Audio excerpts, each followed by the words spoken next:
लिए जोरदार तालियां। Now take your seats. Thank you, sir. Okay, class. Today you have to write an essay. Let's take the topic. मेरे प्यारे दादा दादी या नाना नानी. In this, you can write anything you know. Feel about your grandparents. Try that whatever you write in this essay should be based on truth, not the book. So are you all ready now?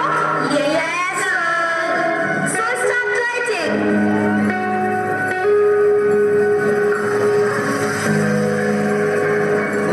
Stop writing. Time is over. I hope you all have done this properly. I'll let you know the scores by tomorrow.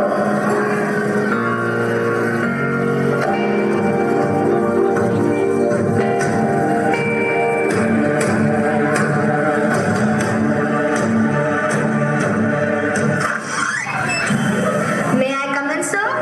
Yes, come in. Sir, I need to talk to you about something important. Yes, Mr. Ramesh. What happened? You are looking very upset. Sir, actually I took a test of class 7th on the topic मेरे प्यारे दादा दादी या नाना नानी. All the students did really well. But when I checked the test of Pradeep, I was shocked. That's why I am here. What exactly is written in Pradeep's essay? Sir, please go through it once.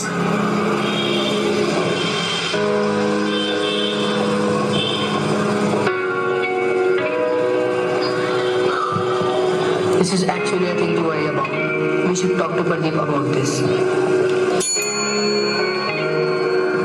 Ajay, 7th class में से प्रदीप को बुला कर लाओ. Okay, sir. May I come in, sir? Yes, come in. Good morning, sir. Good morning. Hello, Pradeep. How are you, son? I am fine, sir. Come here, my son. Whatever you written in this essay, is it true? Yes, sir, it's true. Cool down, son. Cool down. I can understand your problem. Now, you won't be away from your grandparents for long. I promise you that. Now, you can go back to your class and study well. Thank you, sir. Mr. Ramesh, immediately call Pradeep's father and ask him to meet me. Okay, sir.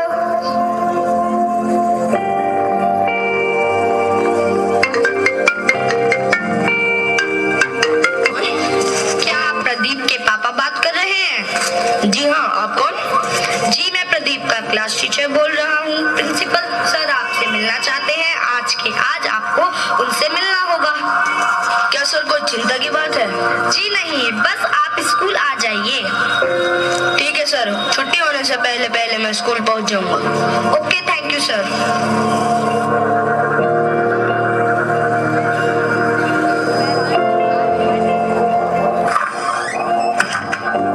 ये mister Bajaj, बैठिए. नमस्कार sir, कहिए क्या बात है sir? आपसे कोई जरूरी बात करनी थी, इसलिए आपको यहाँ बुलाया गया है. जी कहिए क्या बात है? क्या प्रदीप ने कोई शैतानी की थी? जी नहीं, ऐसी कोई बात नहीं है. दरअसल हमारे स्कूल ने एक नया नियम बनाया है, उसके बारे में आपसे बात करना जरूरी था. आज के बाद आप अपने बच्चे से हिंदी में बात नहीं कर सकते, क्योंकि आपका बच्चा इंग्लिश मीडियम स्कूल का स्टूडेंट है. अगर आप उससे इंग्लिश के अलावा किसी और भाषा में बात करोगे तो वो इंग्लिश नहीं सीख पाएगा. उम्मीद करता हूँ कि आप हमारा साथ देंगे. लेकिन सर, हमें तो इंग्लिश नहीं आती, क्योंकि हम हिंदी माध्यम स्कूल में पढ़े हैं और कभी हमने इंग्लिश में बात भी नहीं की है. यह तो मुश्किल है, बहुत मुश्किल है सर हमारे लिए. मुश्किल तो है, मगर नामुमकिन नहीं. अगर आप कोशिश करोगे तो थोड़े दिन में आप इंग्लिश बोलना सीख जाओगे.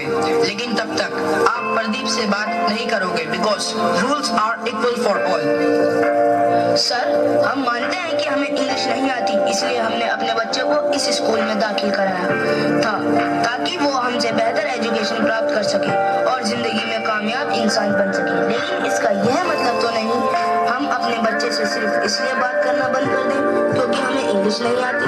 यह तो बहुत गलत बात है. आखिर वो हमारा खून है, हमने उसे जन्म दिया है. आपने बिल्कुल सही कहा मिस्टर बजाज.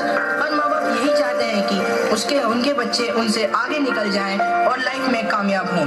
हर पीढ़ी अंतराल के बाद सोच परिवर्तित हो जाती जाती है जिसे हम जनरेशन गैप कहते हैं। आप कहना क्या चाहते हैं सर, मेरी समझ में नहीं आया। ओके तो मिस्टर बजाज, मुझे एक बात बताइए कि जब आपके मम्मी पापा किसी रिश्तेदार के घर खाने पर जाते थे तो क्या वो आपको घर पर भूखा छोड़ जाते थे? नहीं सर, ऐसा कभी नहीं हुआ। मेरे माता पिता हमेशा मुझे साथ लेकर जाते थे या फिर माँ हमारे लिए कुछ ना कुछ अच्छा सा बनाकर जाती थी। अच्छा मिस्टर बजाज, आपके टाइम पर जो इन्वर्टर भी नहीं होता था तो जब लाइट चली जाती थी तब आपके माता पिता क्या आपको घर के बाहर बैठा देते थे? नहीं सर, बल्कि मेरी माँ तो रात रात भर जागकर हम सबकी हाथ के पंखे से हवा करती थी। अच्छा ना मिस्टर बजाज, जब आपको बुखार होता होगा तो आपके माता पिता आपका इलाज भी नहीं करवाते होंगे? सर आप ऐसा कैसे कह सकते हैं? मेरे पिताजी तो मेरे बीमार होने पर खाना भी नहीं खा पाते थे और माँ और पिताजी रात रात भर जागकर मेरे सिर पर पट्टियां रखती थी।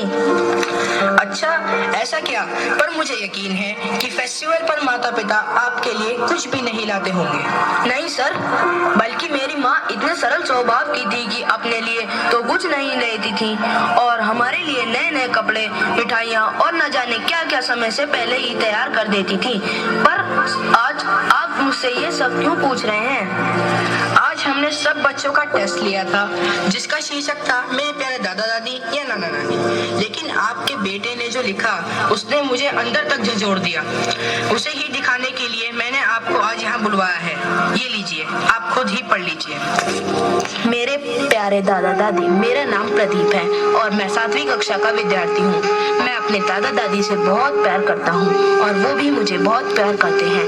मेरी दादी मुझे राजा रानी और परियों की कहानियाँ सुनाती हैं और मेरे दादाजी मुझे मेरे पापा के बचपन की शरारतों के बारे में बताते हैं। वो कहते हैं कि मेरे पापा बचपन में बिल्कुल मेरे जैसे हुआ करते थे, नटखट और शरारती। जब मेरे पापा छोटे हुआ करते थे तो मेरे दादाजी उन्हें कंधे पर बैठाकर मेला दिखाने ले जाया करते थे। जब कभी कभी खेलते खेलते मेरे पापा गिर जाया करते थे तो मेरे पापा रोने लगते, फिर भी मेरे दादाजी उनको गोद में उठाकर प्यार करते और आंसू पोंछा करते थे। लेकिन आज जब मेरे दादाजी को मेरे पापा के सहारे की जरूरत है तो वो अपनी जिम्मेदारियों और फर्ज से पीछे हट रहे हैं। मेरी माँ अक्सर मेरे दादा दादी जी की कोसती रहती हैं। वह कभी भी उन्हें समय पर खाना नहीं देती और जब हम फंक्शन में जाते हैं तो मेरी माँ दादा दादी जी के लिए खाना नहीं बनाती। उनसे कह देती हैं कि मंदिर में भंडारा हो रहा है, वहीं जाकर खा लेना।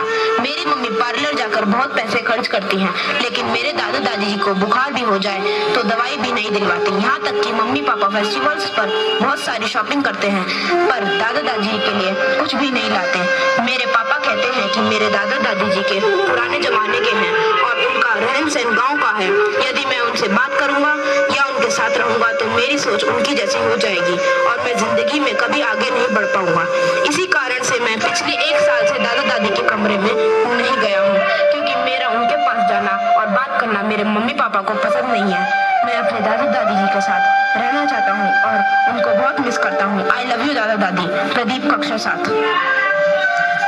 देखिए मिस्टर बजाज, मेरा उद्देश्य आपकी इंसल्ट करना नहीं था। आपका बेटा बहुत ही होशियार और होनहार विद्यार्थी है। बच्चे तो कच्ची मिट्टी की तरह होते हैं। हम माता पिता और अध्यापक मिलकर जो रूप देना चाहते हैं दे सकते हैं, पर आप अपने बच्चे के मन में उसके दादा दादी के प्रति जो सोच विकसित कर रहे हैं, कल को जब वो बड़ा हो जाएगा और वो ऐसा ही व्यवहार अपने बच्चों से आपके साथ करवाएगा तो सोचिए आपको कैसा लगेगा। बस कीजिए सर, मुझे मेरी गलती का एहसास हो गया है। जाने अनजाने में मुझसे और मेरी बीवी से जो गलती हुई है उससे मैं बहुत शर्मिंदा हूँ। मुझे माफ कर दीजिए।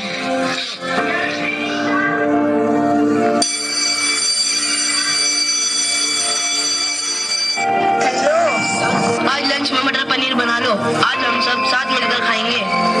पापा मूंग की दाल का हलवा भी बनवा लो, क्योंकि ये दादाजी को बहुत पसंद है।